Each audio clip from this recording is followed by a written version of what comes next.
बहनों को या भाइयों को इतनी बड़े पूता गया कि जिस प्रकार से कोई दुश्मन भी नहीं पिटते हैं। पता है, इतना बुरा हाल कर दिया, मार मार के सर फट गए, कपड़े फट गए, मतलब एक बहन उसके मतलब कपड़े फाड़ दिए, तो इतना बुरी स्थिति वहाँ पे कर दी गई थी। एक भाई ने अपनी टी शर्ट निकाल के उसे पहनने के लिए दी। मतलब ये स्थिति इस युवाओं की इस भारतीय जनता पार्टी की सरकार में हुई। तो सत्ता में रह के सरकार कहीं ना कहीं अपना गलत इस्तेमाल कर रही है। 100%। आप देखिए ना, आज आप एक काम कीजिए, आप नगीना चले जाइए। नगीना के अंदर हिंदू मुस्लिम झगड़ा नहीं होता है। क्यों नहीं होता पता है आपको? क्योंकि वहाँ पर सांसद जो है चंद्रशेखर आज़ाद हैं, उन्होंने एक मिसाल पेश की थी कि यदि ठीक मेरे कहना सभी धर्म बराबर है। मेरे हिंदू धर्म भी उतना ही है, क्रिश्चियन धर्म भी उतना ही है और मुस्लिम धर्म भी उतना ही है। मैं क्या कहता हूँ, अभी एक क्या होता है, 15-20 दिन से कावड़ चल रही है, बस शिव भक्तों जी, खुला बोलता हूँ आपको, शिव भक्तों कोई दिक्कत नहीं, कावड़ चल रही है ना, सड़कें जाम हो रही है, किसी को दिक्कत हुई? किसी मुस्लिम भाई ने आज तक तो बोला किसी को आके? नहीं बोला। मैं देख रहा था कि मुस्लिम भाई टोपी पहन के कावड़ी भाइयों को केले खिला रहे हैं, उनको पानी पिला रहे हैं, सेवा कर रहे हैं। तो ठीक कह रहा है, अगर एक दिन मुस्लिम भाई की साल भर में 2 ईद आती है, अगर उन्होंने एक दिन सड़क पर नमाज पढ़ भी ली या थोड़ी देर के लिए कुछ लोगों हम हिंदुओं को दिक्कत हो भी, तो उसमें हर्ज क्या है? इस देश में ना संविधान का राज खत्म होते जा रहा है। इस देश में सत्ता परिवर्तन की ज़रूरत है। जिस सत्ता परिवर्तन इस देश में होगा तो संविधान का राज भी इस देश के अंदर होगा। आप देखिए, मैं आपको कहा ना, चंद्रशेखर आज़ाद वो लोते नेता हैं जिन्होंने नगीना के अंदर मुस्लिम भाइयों को स्वयं खड़े होकर नमाज़ पढ़वाई है, क्योंकि कहा गया था कि नमाज अगर सड़क पर पढ़ेंगे तो ऑमलेट बरसाएंगे। कहा था। आज तक हिंदुस्तान के अंदर कितने सांसद हैं? एक भी सांसद आपको खड़ा मिला? मुस्लिम समाज का वोट तो सबको चाहिए, मुस्लिम समाज के हकूक़ों की आवाज़ कोई नहीं उठाता है। अब आप लगाइए, जो कांग्रेस पार्टी मुस्लिमों के सबसे बड़ी ठेकेदार बनती है ना, ये सबसे बड़ी दुश्मन है मुस्लिमों की। मैं आज बता रहा हूँ आपके, बहुत बड़ा इल्ज़ाम लगा रहा हूँ मैं कांग्रेस के ऊपर।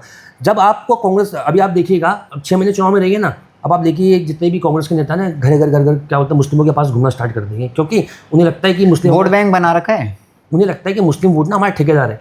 और मैं आपको बहुत स्पष्ट बोल रहा हूँ, इस बार जो मुस्लिम है ना, ठान रखा है कि इस बार कांग्रेस को ये औकात दिखाएंगे।